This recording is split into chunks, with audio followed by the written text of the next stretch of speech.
বন্ধুরা বলো, এই দেখুন আমাদের দেখুন গোপাল আর মাধবকে।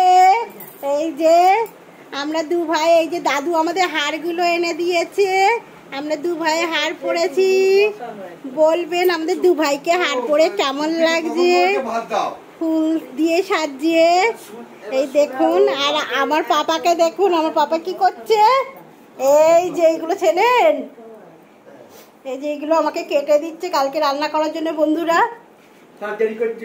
এই দেখুন চুলকাবে, হাত চুলকাবে বলে দেখুন হাতে গ্লাস পরে ওল কোলা কেটে দিচ্ছে আমাকে, কালকে রান্না করব তার জন্য রেডি করে দিচ্ছে। বলবেন আপনারা বাবা দাদা সবই আপনাকে করে দেয়, সত্যি তাই, আমাকে করেই দেয়। আর এইখানে এই দেখুন আমার বাবা মা এই যে শুয়ে পড়েছে এখানে। এই যে বাবাকে খেতে দেবো এবার, শনিবার আজকে বাবা এসেছে আমার বাড়িতে। আর আমার সোনাদের কিন্তু খাওয়া দাওয়া হয়ে গেছে, এখন কিন্তু তারা ঘুমোতে যাবে, গুড নাইট করবে। বলে দাও বন্ধুদের গুড নাইট বন্ধুরা, কালকে সকালে দেখা হবে। চলুন বাবাকে খেতে দিয়ে দেবো। আর দাদা উলকড়াগুলো কেটে দিই রাত্রিরে পরে রাখলে কি হয়, সকালে আমার খুব ভালো সুবিধা হয়।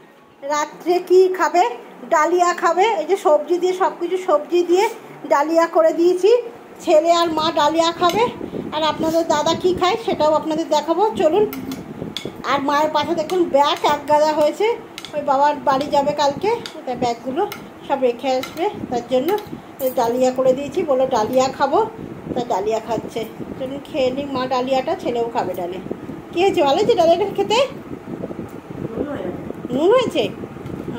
দাদা রাত্রে কি খাবে, পরোটা খাবে। এই দুপুরের তরকারি ছিল, দুপুরের তরকারি দিয়েই দাদা পরোটা খাবে, আর আমরা সব ডালিয়া খাবো। যে ছেলেকেও ডালিয়া দিয়ে দিয়েছি, আর আমিও নিজেও ডালিয়াই খাবো।